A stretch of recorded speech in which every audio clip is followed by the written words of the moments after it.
Super. Right, so welcome everyone to our event, Doing Business in India. I'm Oriane from Cambridge Cleantech. I'm the Communication and Event Coordinator. Cambridge Cleantech is the global innovation network for climate tech. Before we start, please may I ask you to remain muted and note that the event is being recorded. We will have a Q&A and a networking session at the end of the presentation. So if you have any questions, please feel free to put them in the chat section, ideally putting the name of the speaker you wanna ask the question to, and we will cover them, as many as we can at the end of the event. If we don't have the time, there'll be the networking session where you can have more of a almost one-on-one conversation with the speaker. As a reminder, the event is organized by Cambridge Cleantech, DIT, and Bridge India. I hope you enjoy the event and benefit from it. And I will now pass the mic to Ben from the DIT. Ben, over to you. Thank you, Oriane. Good morning, everybody, and thank you so much for joining us. As we just said, this event is being run by the DIT UK Export Academy. Many of you are aware of the Academy and joined us through that route.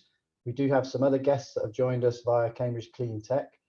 So for those of you that aren't aware of the Export Academy, these slides will be shared and there'll be a link to the resources that are available. So the Export Academy is a new program being run by DIT where we put on numerous events and activity to try and help businesses like yourselves to think about and start exporting, or if indeed you are exporting, to help you do more of it. And events like today's are specifically focused on sector specialisms and also market introductions. So I'm delighted to be joined by the others, and Cambridge Cleantech has done a lot of fantastic work with Bridge India to put this together. So we're delighted to bring it to you as part of the Export Academy. So I'll hand over now to Kartik. Cool. Thanks, everybody, and welcome you all once again on behalf of Cambridge Cleantech and all the partners. And I myself, Kartik, part of Essex County Council's Inward Investment Team, and also chair the India Special Interest Group at Cambridge Cleantech along with Bridge India. And I'd like to start off with a very quick note about Cambridge Cleantech. It was set up in 2006 by Martin Garrett, who is currently the chief exec. And it is an industry-led organization aiming to promote a thriving ecosystem of innovators, investors, corporates, and government agencies in the clean tech space. And one of our successful flagship programs, the Clean Tech Venture Day. And since its inception in 2006, about 270 companies have kind of pitched to investors and raised close to about £650 million. And visit our website for the latest programs and projects, and Oriane and Satyajit are around to help you with that. And as part of our internationalization series, today's topic is about India. I'm sure we all read about India in various, through various channels about the size of the Indian market, the opportunities. And I would also like to note that India and UK share a strong economic and cultural ties, including a shared history, and possibly a strong free trade agreement between both the countries in the coming months. But like you are all aware, doing business overseas is challenging and complex, and India is no exception to that. And in the next 1 hour, we aim to kind of give you a kind of a high-level view on doing business in India, both the opportunities and the challenges it presents. And for that, we have lined up an excellent range of speakers to kind of share their experience and expertise with you. We have got Alan Hyatt from the DIT, an international trade advisor, speaking on doing business in India. Lena Piche, Director of Global Inroads, talking about accessing various Indian markets. Kim Collaco from the Executive Director at ASA Corporate Catalyst in India, again talking about joint ventures. And CCT, or Cambridge Cleantech, has been involved in the Indian Indo-UK innovation space since 2016 through various projects. And it's realized the significance of the value created between both the countries and set up the India Special Interest Group in partnership with Bridge India, a leading UK-based think tank. And today, Pratik Dattani from Bridge India is joining us, speaking about the general business landscape in India and also presenting a case study. And finally, I would like to kind of finish off by emphasizing on networking. And today's meeting is all about connecting with people. And as our commitment to supporting SMEs in the UK, Cambridge Cleantech and all the partners involved, DIT, Bridge India, and the speakers from India, ASA, and Global Inroads, are offering one-to-one meetings for the companies after post this event. So feel free again to kind of reach out to Oriane or the organizers, who will be happy to kind of organize this. So I'll kind of try to quickly rattle through stuff, but with that, I hand it over to Pratik, who's our next speaker. Thank you. Wonderful. Thank you so much to Karthik for that introduction, and to Cambridge Cleantech for putting this great seminar together. I can see lots more people are joining as well. It's great to see so many of you here. A little bit about Bridge India to start off with. We are a non-profit think tank set up in 2019, and our aim is broadly to help India watchers better engage with India. So we typically have we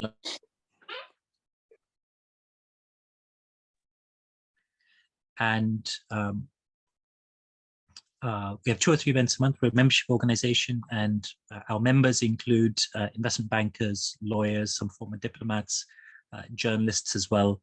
And the aim is very much a community where, if you want to learn about India, either on a public affairs and government level, or meet ministers, or build lasting business relationships, this is the place to come to. We're primarily London focused, but expanding beyond that as well. In terms of my own background, I used to be the UK director for India's largest chamber of commerce. And at the time, we saw central government ministers come to the UK probably once a month on delegations. That has changed, partly thanks to COVID and partly thanks to other factors as well. But I think UK is definitely a really key market for India. I'm tasked with just giving a bit of a roadmap of the Indian economy. The high level view of the Indian economy is that today it has the highest growth rate in the world. Over the last 10 years or so, that mantle has been China's. But as China struggles with various problems, an aging population and too few young people, local government finances crashing, real estate boom finally collapsing, and also a zero COVID policy, it's meant that India is growing significantly quicker than China. India's inflation is also lower than the UK and the US's, at least on India's preferred measure of inflation, which is the wholesale price inflation. India has a very young population, so the average Indian is 29 years old. So one of the things successive governments in India like to market about India is it is the world's back office, because we've got lots of young and bright people there. India has a very significant startup boom, and that's meant that in Bangalore, in Delhi, in Mumbai, in many other parts of India, there have been far more unicorns over the last 5 years than there have been probably in the whole of Europe combined in that period. In the renewable sector, India is definitely a global leader. The Indian Prime Minister is at COP27 in Egypt right now, and India's ambition is that by 2030, 50% of all the energy India generates comes from renewable sources. Hello there. Which is also could be put putting through, it far please, ahead to my relationship director, Simon. Which puts it far ahead of the UK, the US, and pretty much the whole of Europe. While Europe is more aggressively pursuing oil and coal options because of issues in Eastern Europe, India is very much pushing ahead with the renewable agenda. And 2 of India's largest companies have made several acquisitions globally in that renewables and clean tech space over the last 12 months or so. Looking beyond that, one of the things that Delhi likes talking about often is that India is not China. So as China has become more aggressive from a geopolitical perspective over the last 2 or 3 years in particular, one of the big beneficiaries of that from a geopolitical perspective has been India, whether that's with Australia, Japan, UK and US and France in particular, but also other countries at a political level. India has a lot of opportunity. The market is absolutely huge. The few tips for anybody looking at the Indian market, I would say, and hopefully this sets the scene quite nicely for me to hand over, is India has 1.4 billion people, but for whatever product you're selling, you don't have a market for 1.4 billion people. The metro cities are very different to the tier 2 and tier 3 cities. The middle class in India is actually pretty small. If you think about the number of people in India that can afford a Starbucks coffee at 350 rupees, actually it's a very small number of people out of the 1.4 billion. There are massive opportunities with state governments, often more so than the central government. But where there are state government opportunities, the work that you need to do to build up those relationships can take a while. I know lots of companies get frustrated with the pace at which things happen in India, but it does offer a significant market opportunity. And then I think with that, I will just conclude this roadmap of India and setting the landscape and hand over to Alan from the Department for International Trade.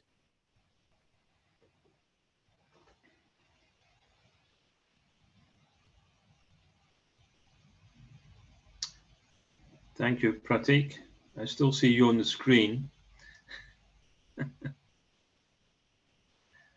just waiting for Oriane to load up the slides for me. Thank you. Yep, I'm an international trade advisor at the Department for International Trade in the East of England. Moving on. So what do we do? Well, formally, we provide guidance, services and support, but the way I like to put it is that we exist to help companies to sell more stuff overseas. It's as simple as that. Everything we do has got that ultimate aim in mind. And we're government, certainly, but don't let that worry you.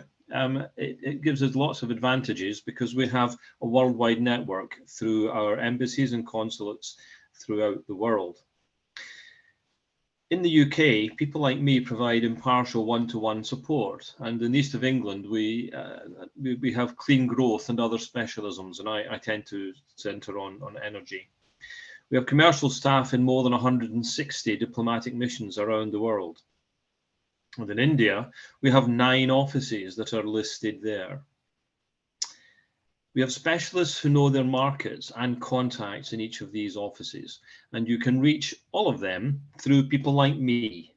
You'll see my contact details later on, and really the easiest way to get into DIT in India or anywhere else for that matter is via your international trade advisor. And if you don't already have one, let me know and we can sort that out. We help along the lines of with events. As well as providing one-to-one advice, we support companies with events. We support companies at exhibitions. I mean, I was at Wind Energy Europe just quite recently in Hamburg, supporting East of England exporters. We have the Export Support Service Hub, where if you've got a fairly lightweight question to be answered, we're able to connect you with that, and we have colleagues who are specialists in doing that. We have business opportunity alerts, and you'll see a link for that possibly later on in the chat. You sign up for it using your email and using any number of keywords. When if any of my colleagues post an alert, then you will get it in your email each day. And I noticed this morning there are nearly 24,000 export opportunity alerts on our system. That covers absolutely everything in the economy, products and services, but nevertheless, 24,000 is enough to be going on with. And we have inward and outward missions. I'm about to say a little bit more about one of these in a moment.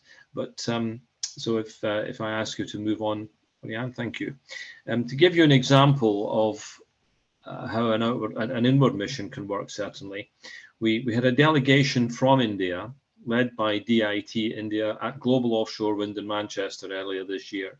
There were more than 40 buyers and influencers who were there to explore opportunities for partnership with UK organisations. Now, as it happens, one of my companies was particularly interested in doing something with one of those buyers. So between me and my colleagues in New Delhi and in Chennai, we collaborated to make sure that that East of England company had a one-to-one meeting during Global Offshore Wind.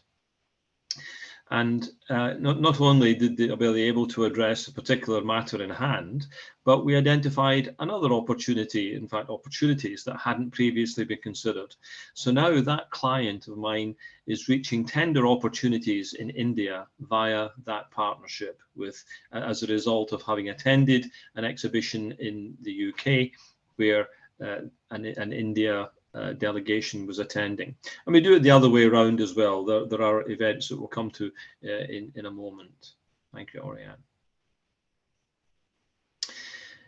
We're already exporting to India, and in our region in the east of England, we've already been recording exports in emerging technologies such as smart cities, energy and environmental, automotive and advanced engineering, and other sectors as well. So whatever sector you're in, even if it's not listed there, it's worth getting in touch because we have specialists across the board.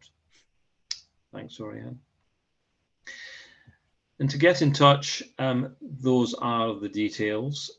My email address will appear in the next slide, but for the moment, just to draw attention to great.gov UK Markets India, that will take you to our export guide.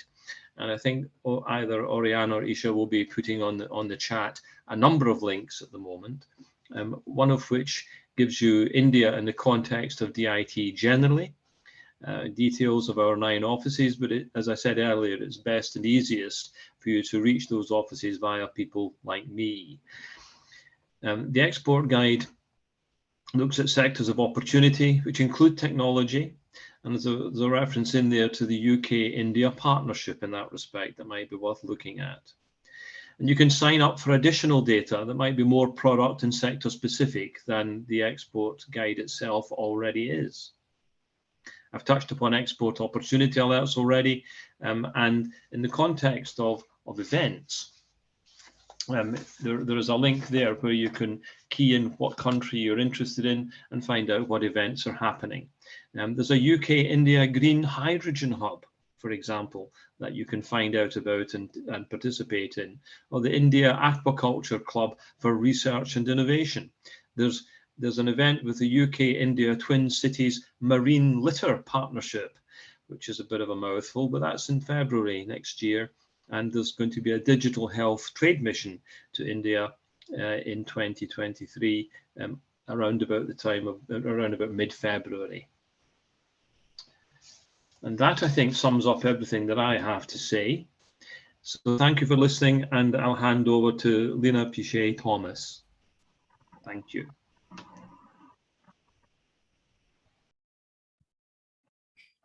Oriane, I think Lena, yeah, she just tried to. Hi, everyone. Hi, Lena. I guess I'm just on time. Sorry, I'm traveling in Spain and I had a bit of a logistics issue, but let me just share my screen.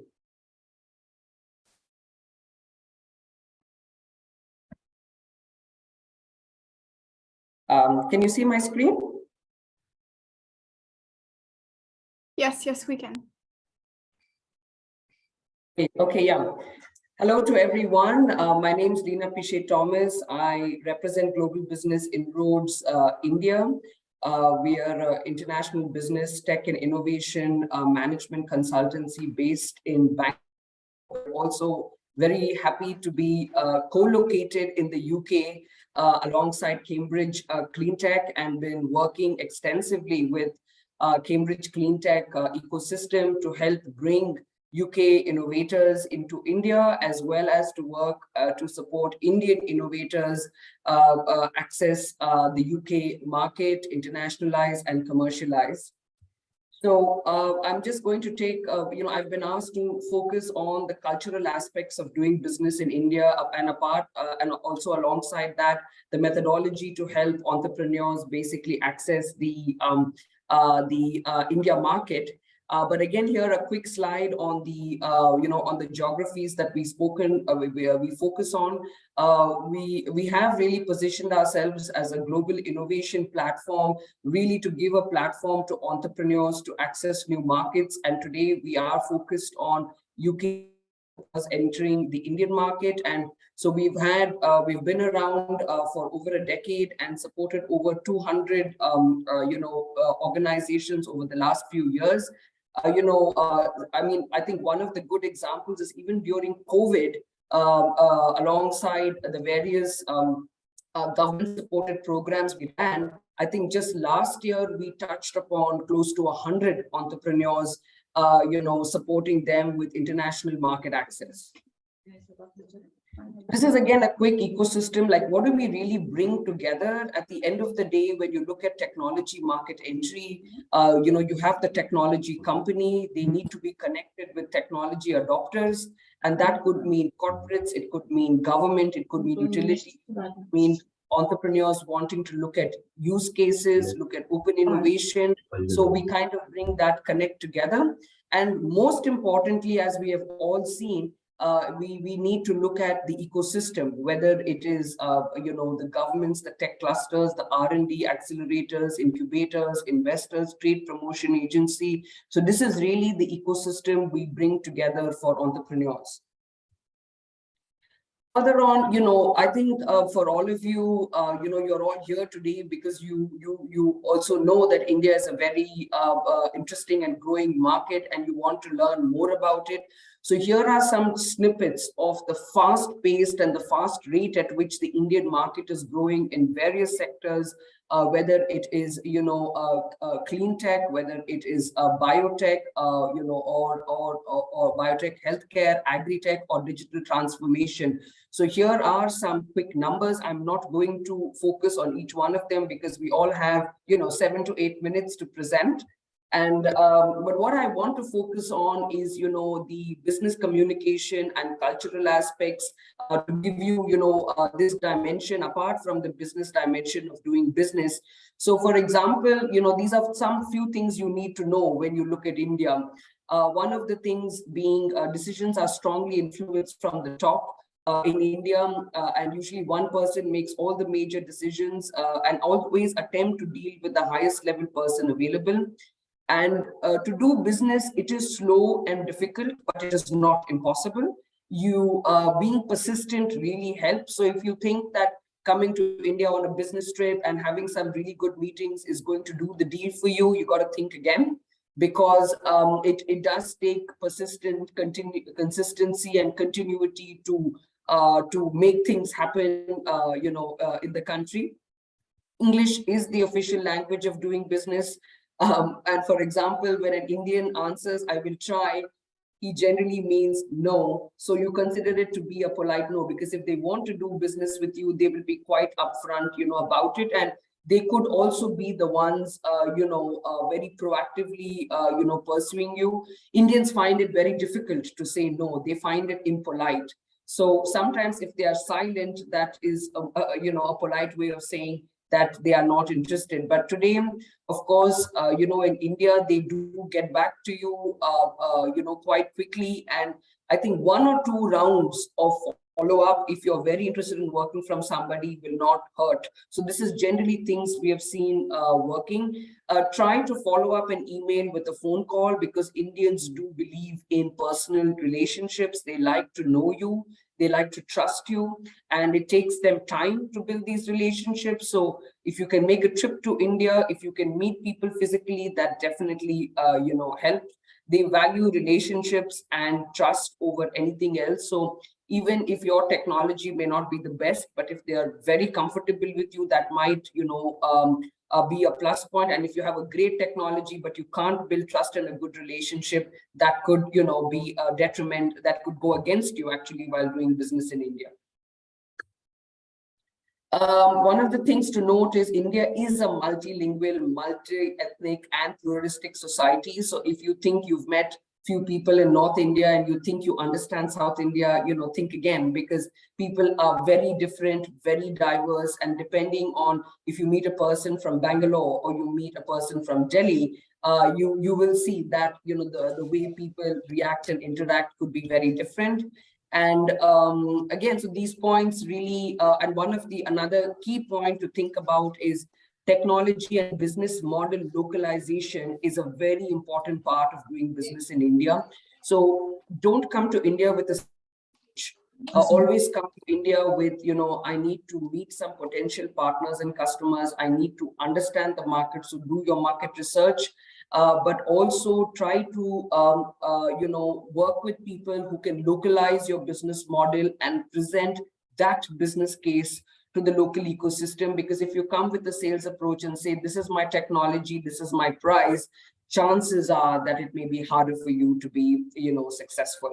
So one of the things is another point that is quite important is the India has a huge consumer market and low operational costs.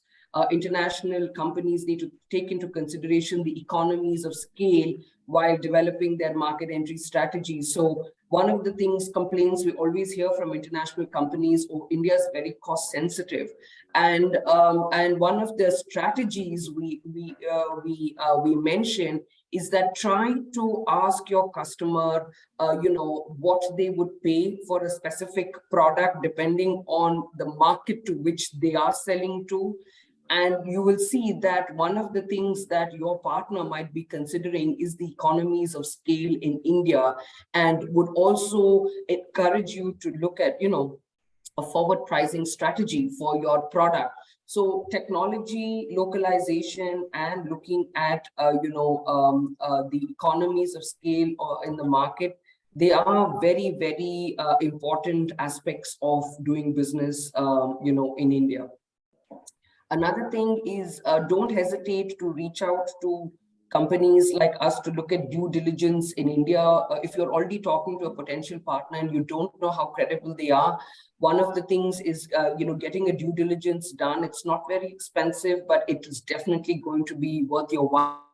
And also, I think I've not mentioned this on the slide. It's probably there in later slides, but IP protection, don't hesitate to ask and reach out to file your IP in India before you expand here. India has a very strong IP law and enforcement. So don't let people tell you that India doesn't protect IP. We do.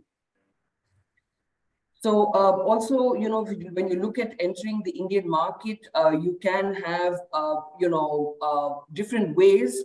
And two of the very distinctive ways is you can have your indirect presence through, having, a local distributor, local partner, or you can have a direct presence through, an incorporated entity, wholly owned subsidiary, a liaison office, a branch office, a joint venture. So both these options are available and they work, prolifically, in the country. Here is, I've just talked to you about the cultural background. And so what GBR has done over the last decade or so is we've analyzed the cultural differences in India, and we've analyzed how companies think and work in the UK, Europe, and the US. And we've come up with a methodology, a step-by-step process to ease your market entry into the country, really covering all the steps one needs to take to ensure that you don't have too many difficulties, and managing those difficulties in a very preemptive way. So the first step is we encourage companies to display their technologies online to India. India is fervently exploring new technologies. They are innovating through their development of technologies in India, but they're also innovating in partnership with international technology companies. So we have an online platform. I will tell you the link in a few minutes where you can showcase your technologies to India. The next step, and the step that most companies take along with us, is market research and customer or partner identification. We do that in a very holistic manner, and we also do that through identifying local use cases and project opportunities. So a lot of the times, if you do a market research and you're just kind of looking at an entry strategy, but if you're not thinking about first opportunity, you're losing time. So we encourage companies to try and get to your first local use case or project opportunity as soon as possible, and then doing the technology and viability assessment, feasibility studies, developing your ecosystem, having the meetings. And as I'd mentioned, if you are thinking about an indirect presence in the country, we also do local representation of companies in India, helping you manage your IP, developing the local business model, the localization, and so on and so forth. And lastly, one of the things we've realized helps a lot is demonstrating your technology in India. And so we've set up this Global Tech Experience Center in Bangalore, where companies can actually demonstrate and pilot their technologies in it. These are like the early steps that help you with market entry. So quickly about GTI and the link. I'm conscious of time, so if you want to know more about it, you can go to this link, globaltechinterface.com.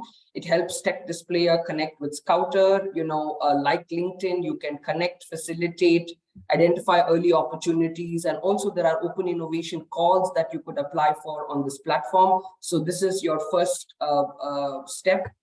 So this, the second, I've told you the market research and the entry strategy, but this is about the GTech, where you can actually demonstrate and have a physical space to, to pilot your technologies in India. And now, most importantly, you would want to know about some case studies. How have we done this before? So this is an example of a Portuguese company. In fact, this company had European Union funding through a project called InnoWide, where they got support to enter the Indian market from GBI. Like we did the business development, stakeholder matchmaking, qualitative and quantitative market analysis, tech evaluation, technology protection and valorization, and organized meetings and workshops with local stakeholders. This was, for example, a real-time air quality monitoring and forecasting technology from Portugal. So about Lina, the UK, sorry to interrupt, Lina. Could you wrap up, please? Absolutely, okay. just Thank in a you. minute. Yeah, so we've worked with the Catapult, network, which is a part of Innovate UK, and supported them with, tech scouting, looking at shortlisting of technology companies, facilitating demonstration of technologies in Bangalore at the so on and so forth. So this is a project by Innovate UK. And one of the examples that we facilitated was, again, a company called Airbnb, and this is from the UK. So this is a little bit about how we work with innovation calls to kind of attract entrepreneurs from around the world to look at India. And this is a cross-section of the people we work with. So it's a wrap from my side. Happy to look forward to any questions and interacting with you down the road. Yeah. Thank you so much. Super, thank you so much. Yeah. And now we'll pass it over to Kim. Kim, over to you. I will share your slides. Thank you. Right, if you can, perfect. Thanks so much. Can everyone hear me clearly? Yeah. Okay, brilliant. First off, shout out to Bridge India for bringing us into this, and thanks for Cambridge Cleantech for organizing this. Those of you who don't know Bridge India right now, they're doing some amazing work in helping companies understand the ground level realities of India. A little bit of background on ASA before I launch into the talk on joint ventures. ASA is basically a 32-year-old accounting and consulting firm based in India, and we specialize in helping foreign companies come into the country, set up offices, factories, joint ventures, etc. So what we do is the accounting, the compliance, the licensing work that's needed in the background. We handle all of the financial requirements. We handle M&A, due diligence, etc., etc. So a lot of what is in my presentation today is practical experience of what we have had to advise our clients about, and problems that our clients have found themselves in that we have then had to extract them from. If you could go to the next slide, please. Perfect, thank you. My apologies in advance for the slides. I tried to cram a lot of information into this, so broke the first rule of making slides. So here I've kind of put down a few of the benefits and challenges of setting up joint ventures in India. So the benefits, it's a ready-made distribution network. You get your marketing, your operations, relationships, government relationships also, it's all ready-made. It eases some of the setup processes.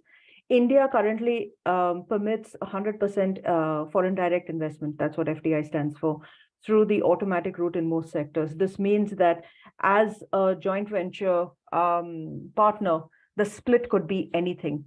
There are foreign companies, some of our clients, who have joint ventures where they own 97% of the joint venture in India. So don't let anyone tell you that you have to be a 49% or a 51% or something like that. Look into the regulations, get yourself a good consultant, and you can be a 97 or 98% shareholder and owner of your own joint venture. Because in a number of cases, the Indian partner is effectively just a distribution or the marketing partner here. A joint venture is also a very low risk entry option, particularly in industries where there's, the developmental expenses are quite substantial. And finally, if you don't want to deal with labor issues, you don't want to deal with blue-collar workers, you don't want to deal with factories and situations like that, a joint venture is the best option for you, because then somebody else who's more experienced in that is dealing with this. Now we come into the challenges, and there are quite a few challenges. Part of what we do is help extricate companies from unpleasant situations that they're in. We also help a number of companies set up their joint ventures. So when we are helping them build up the term sheet, these are issues that we encourage them to protect themselves against.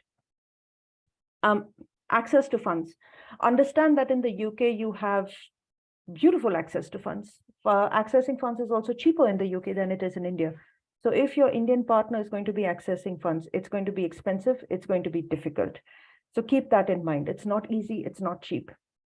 Financial delivery commitments. Here it means the split of profits, the split of expenses incurred, milestones for reinvesting profits, milestones for tracking returns from operations. Indian business people are usually very conservative when it comes to money. And they will want to wait until they have some returns on investment before they start plowing it back into the venture.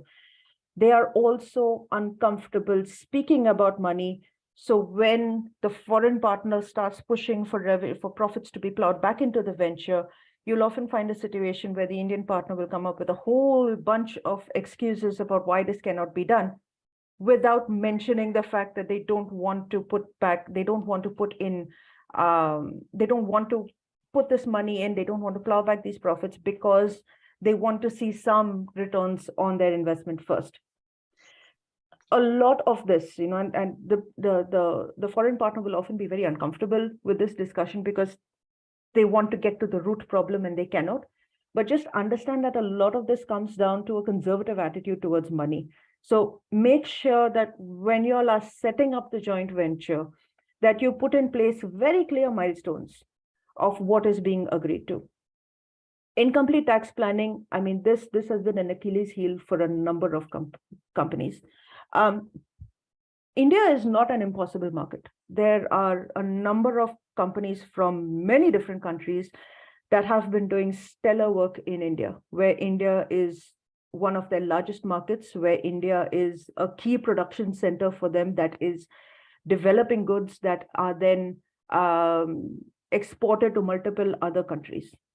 So there are a number of success stories. However, tax planning is essential. It is so essential that there is a slide dedicated to this immediately after that. And these are things that you need to put into place before you start sending goods into India.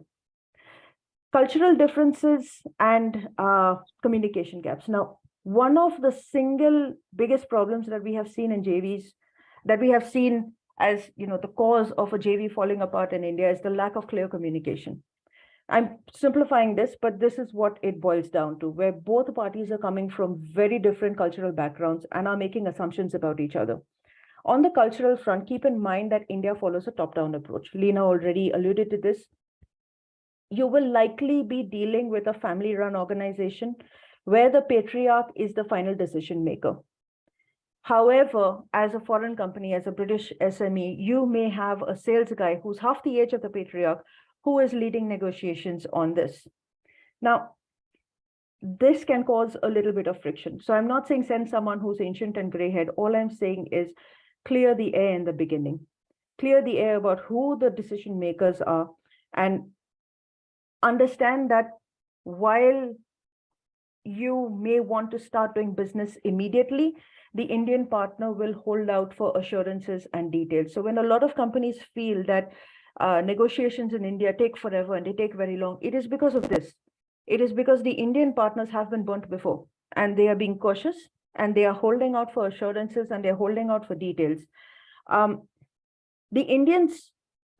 Understand that the Indian companies that you end up wanting to tie up with for joint ventures are entrepreneurs who have already built large organizations. They've built their organizations and they have learned their lessons the hard way. So these are hard-nosed, self-made businessmen that you are dealing with, and women.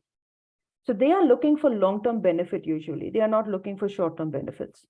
So in most cases, you may find somebody is looking for a short-term benefit, but you want to clear the air right in the beginning. You want to be clear about what your take is from the joint venture and what their take is from it. Inexperienced in handling joint ventures, weak due diligence on JV partners. Once again, this is something that we've seen happen on both sides of the joint venture, not just the Indian partner, but the foreign partner as well. We've often seen a case of an excess of trust on one side and not enough documentation protecting anyone. I've seen companies allow the joint venture to have complete control over everything. We had a situation where a foreign client, or rather a foreign company, had a joint venture in the auto ancillary space, and they had given over complete control to the Indian partner. So the Indian partner controlled not just the supply chain, not just the manufacturing, but also the customer, the largest customer, which meant that when the Indian partner decided that, okay, they would start making similar technology, because once again, they ended up having the IP as well, there was nothing that the foreign company was willing to do to them because they did not want to lose this very large customer. So had they had proper controls in place, this would never have happened. Had they had proper documentation, proper communication in place, this would not have happened. I've also seen foreign partners make all sorts of promises on product and product quality and technology transfer to Indian partners, and then not make good on any of it, leaving the Indian partner in the lurch.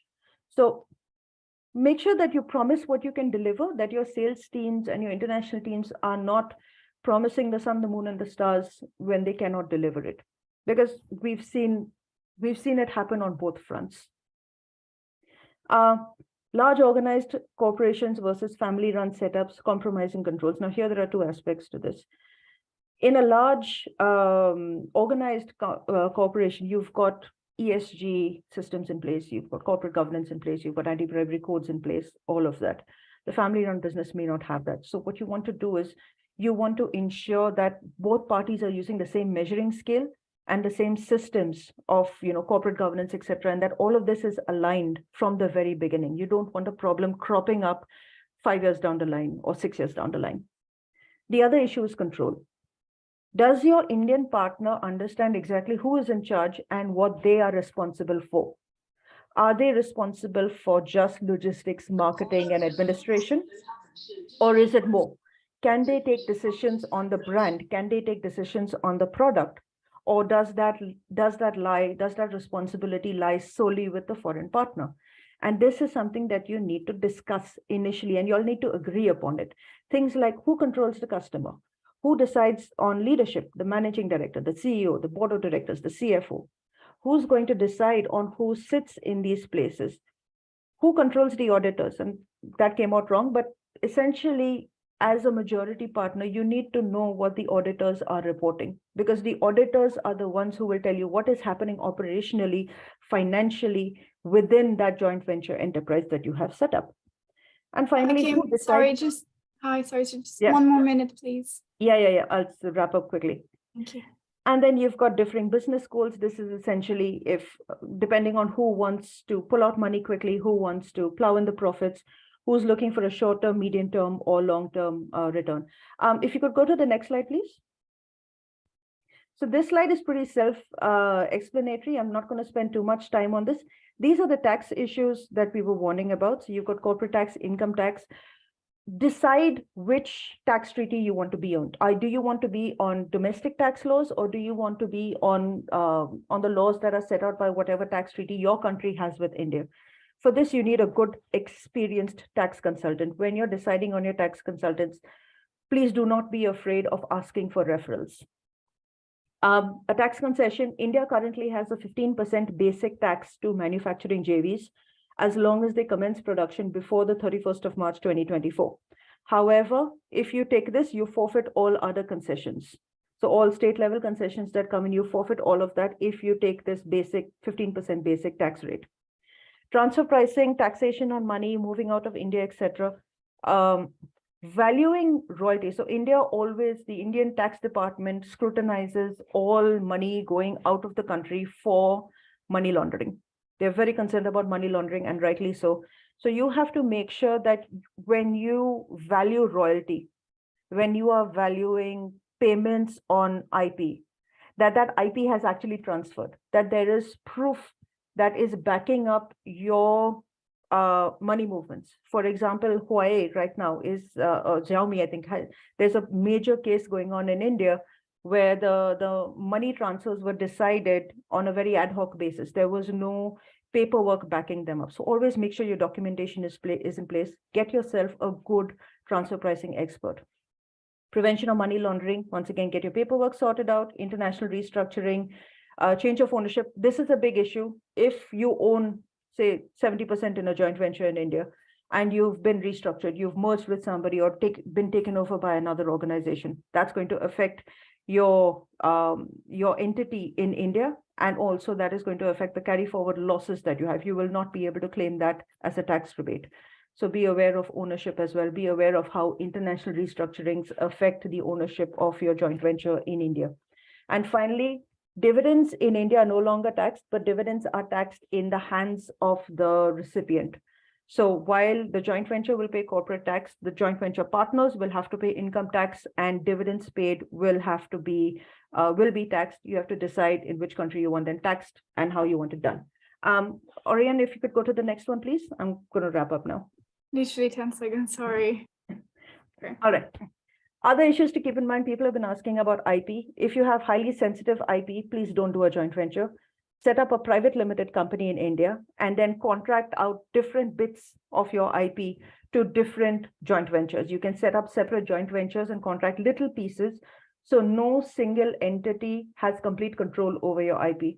And yes, as Lena said, please do register yourself in India. If your IP is moderately sensitive, set up a manufacturing base with a partner or alone, and then set up a marketing joint venture with an Indian partner. This way, no matter what happens, you are able to ensure that no single person has access to all of your IP and no single company has access to all your IP. Down there's a little thing on what your consultant can do for you, and this is how we help our clients.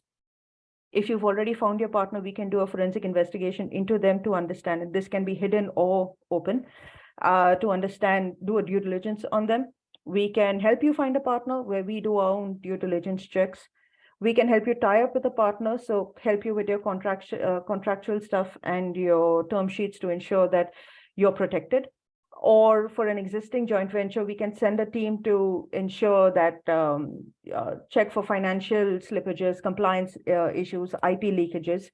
And finally, a number of our clients who are in joint ventures outsource the accounting, auditing, payroll, regulatory compliances to us, where we ensure everything is above board. Dealing with your Indian partner, the most important thing is trust.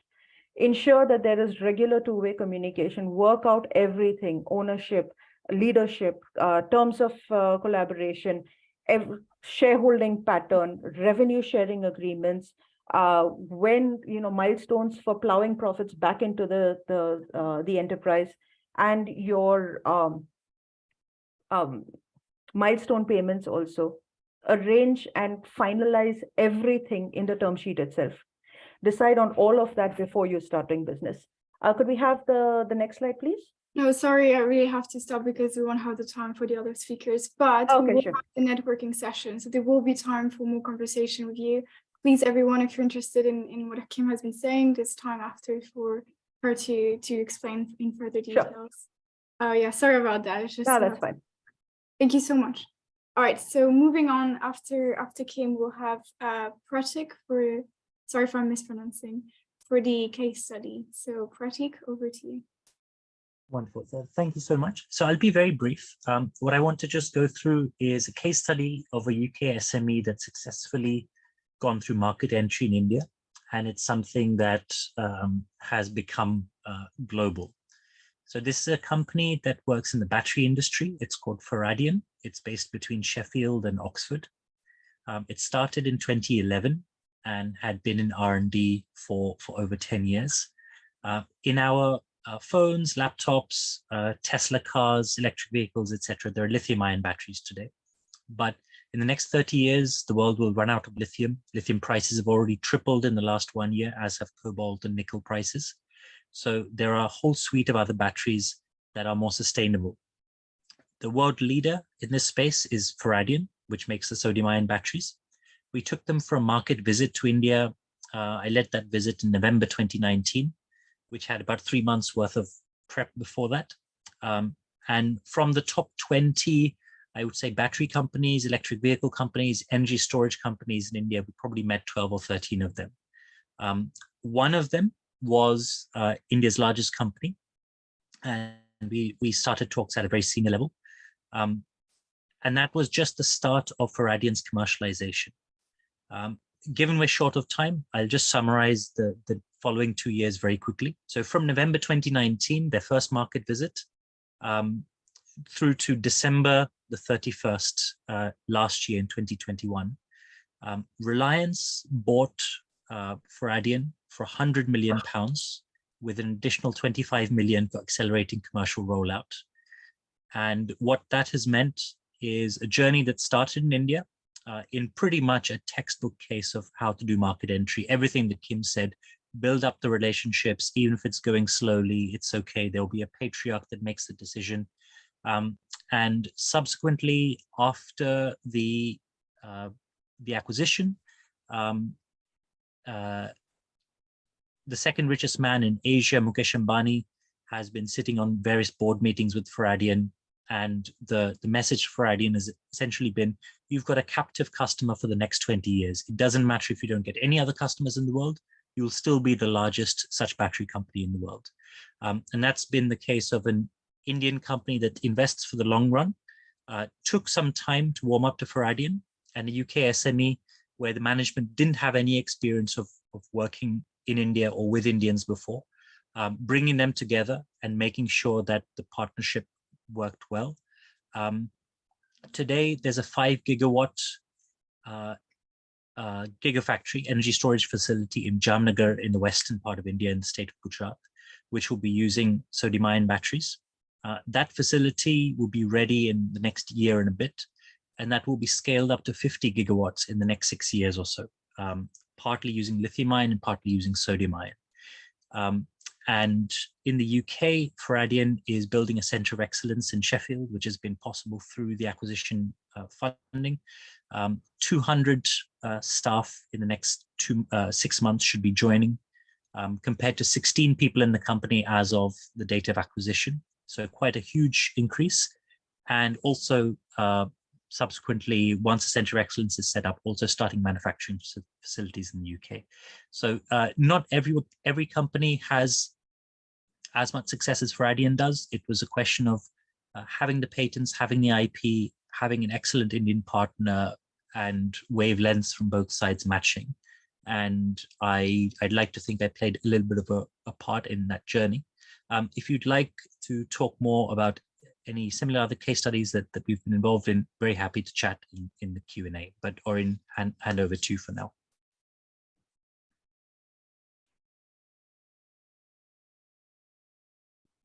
Hi, Pratik. Super. Thank you so much for your presentation. So now we'll move to the Q&A for a few minutes. So we've my colleague Isha has been putting all the questions on one side, and we will be going through them now for a few minutes. suggested we make it a little bit shorter, just 5, so then we have more time for the networking. So what I'll do now is I'll put the speakers on this what is called the spotlight, meaning we'll see you all, and then whenever you're ready, you will see the questions and you can help with it. Lena unfortunately had to leave, I think, so Harsha will be replacing her. Yeah, I think everyone's here. Okay. Hi, everyone. Thanks very much for our speakers' contributions there. There's so much to pack into such a short session, and really trying to give you a feel for the market. And a couple of things I picked out particularly were focusing on the market and the nuances, the cultural nuances. So let me just have a look at the chat box. I saw several questions, one particularly about IP from Lawrence. I don't know if Lawrence, you wanted to come on the screen and ask a question, but it's about protecting brand and IP. So Val Hospital, is Lawrence going to come on screen? Is that possible, or do we just read it out? Yeah. Give me Lawrence. But if you unmute yourself, then I'll know where you are, because it's quite a few people on the call today, and then it might be easier that way. If you wish to unmute yourself, of course. If not, I can read the question out. It's not a problem. Yeah. So for speed, I'll read it. Hello. Oh, there we go. Yeah, there we go. Hi. Oh, you're on sorry. mute. Sorry, Lawrence.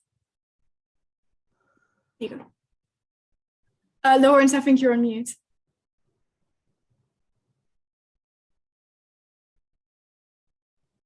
Should be bottom left. Should be a little icon. Okay, have I? Super. Yeah. Okay. Yeah, my name is Lawrence. I don't want to take much of your time.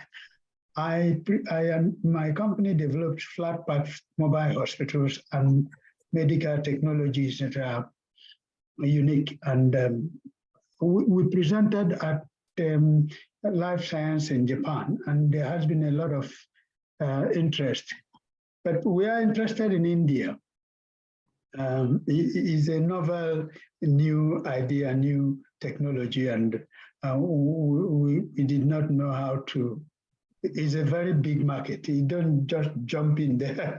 Jump in there, you run into trouble. So this program was just timely. So we wanted to know first what it is like trying to get into Indian market. Of course, a lot of it I've had now. The other thing we need to know is how government can support companies like us enter into big market like India for the first time. In fact, actually our export for the first time. And what kind of support is there for maybe other people too who have innovative products wanting to go to India. So these are things, and in particular our IP. And we have intellectual property for what we are developing, and I don't know what it is like in India. I don't want to jump into that market and get swallowed. Yeah, sure. So I think the key, it was brand and IP there. So I think Lena and Kim both touched on that. So I don't know if you've got a sort of brief. I did attend half of that one, because I was struggling with my system. So okay. So I don't know if Lena or Kim would like to step in and just give a couple of pointers. As I mentioned, if you have very sensitive IP and you are concerned that if you tie up with an Indian partner or something like that, that someone would take it over, then my suggestion is you set up a private limited company in India first. You set up a PLC and then a Section 8 company, if you will, and then you start having tie-ups with different partners, because when you have a private limited company in India, you can then register your IP and protect it. Brilliant. The other way to do it is tie up with high quality partners. So there are a number of hospital chains that are in India that are privately run, are some that are run by government trusts as well.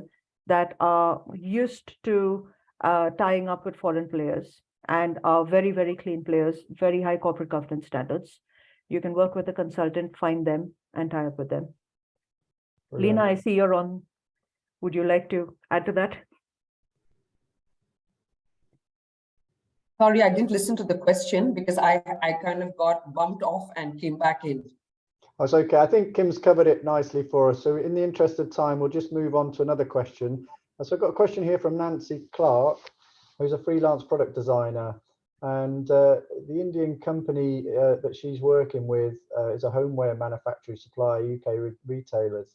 She's in the midst of negotiating prices. So what are the key things she needs to look out for in her negotiations? I noticed that somebody did mention the hierarchy.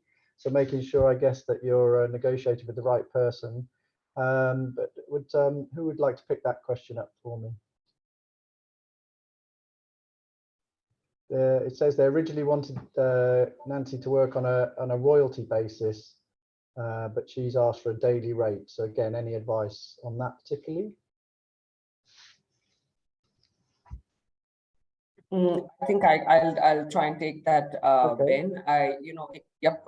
In general, I think the negotiation process. I mean, I think the question you have is about a license vis-a-vis a daily rate, right? So in India, am I getting the question right? Yes, as I understand it. Yep. So if that is the thing, it's definitely something that we have also placed sometimes in front of the Indian partner, and consumer to try to or the customer to see whether they would look at, instead of charging a consultancy fee, whether they would actually take a license and do the needful. And it really depends on the choice of the Indian partner as well. So sometimes one of the de-risking strategies when you talk to partners, especially at the early stage, is to try and talk to at least 3 to 5 different potential partners who can propose different things to you. So just because one potential partner says, I would prefer to do this, then if that methodology doesn't work for you, you can, definitely try and speak to 2, 3 other people to see who would alleviate your challenge and who would be most suitable for the way your company would like to do business. Thank you, Lena. That's brilliant. So I'll just pick one more question because we have run a little bit over time, and I'm just trying to grab it again. I did see, yeah. So it's about credibility. So it was Caitlin, if I pronounced that correctly. So it's really just sort of doing your due diligence about the credibility and reliability of partners, obviously with such a large market as India, and obviously with cultural differences. Would anybody be able to pick up on that particular question? How best to do your due diligence? And is this about, again, connecting with suitable partners, trusted partners? Who would like to pick up that on the panel for me? Alan? That's something that we get asked quite a lot, and not just in India. It's something that we can do a little bit to help with. We're not authorized to be able to give definitive advice as to whether or not a potential customer or distributor would be entirely safe. But what we sometimes can do, and it depends on the circumstances, I'm bound to say, but I've had colleagues in various markets, including in India, look at a potential distributor for a product on behalf of the UK company, and just to find out what they can learn from them through the equivalent of Companies House, through the local press, stuff that we might not be aware of here in the UK, just to get the general impression as to whether the company, what size it is, whether it seems to be credible, whether it gets a good press where that appears, and so on and so forth. Now, it can still all go pear-shaped, of course, but at least it's an indicator. And there are businesses, and they charge a fee for it, but you can get information through the equivalents locally of Dun & Bradstreet and people like that. But that starts to cost a little bit of money. When you do go ahead, and let's assume that you don't find any particular reason not to. So when you do go ahead, we would always suggest that initially you ask for payment up front before you part with any goods.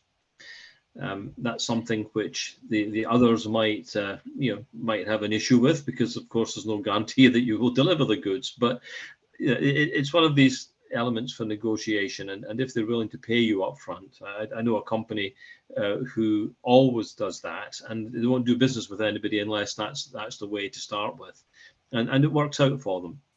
But when you are into a situation where you're going to deliver product and companies, you're depending on companies actually paying you afterwards.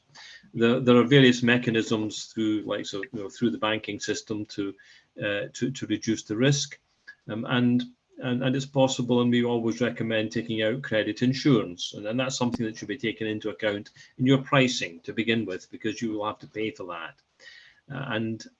But it does give you a degree of security. So if it does all go badly, at least you're able to get most, if not all, of the money that you were owed. And in that respect, we can sometimes help you through another part of DIT, which is called UKEF, UK Export Finance. And if you're having issues with your own bank in that respect, we can, UKEF can have a word with people, perhaps introduce you to another bank, and so on and so forth, to help you to get the credit insurance that you need. Brilliant. Thanks, Alan, and thanks to all the panelists. So I think there are a couple of extra questions, but I think they might be answered in some of the networking elements. So I just want to hand back to Ariane, because again, I'm conscious we're running out of time, but it just goes to show, that there's probably several spin-off events that we can do off the back of today's excellent presentation. So it's food for thought, and if you are able to feed back after the event, it's things like that we can take on board to try and set up, further activity that will help you all, especially in such a complex market as India. Ariane. Super, thank you, Ben.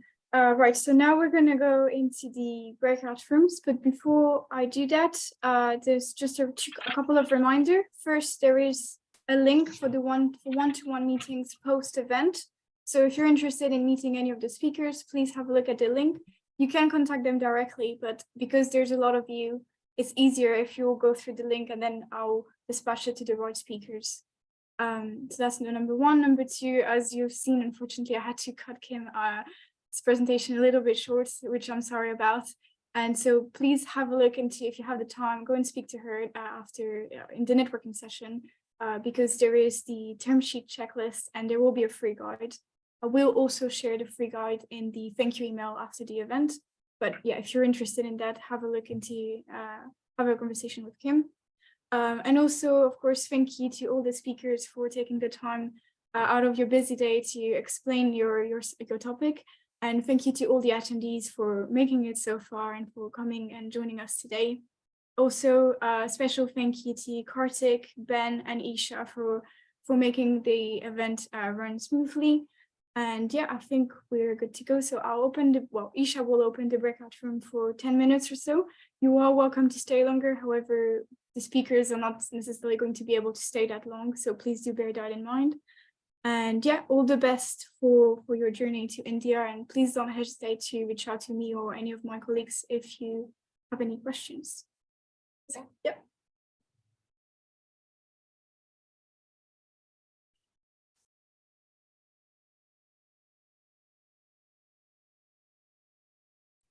If you have any problems with the breakout rooms, let me know, or my colleague Isha.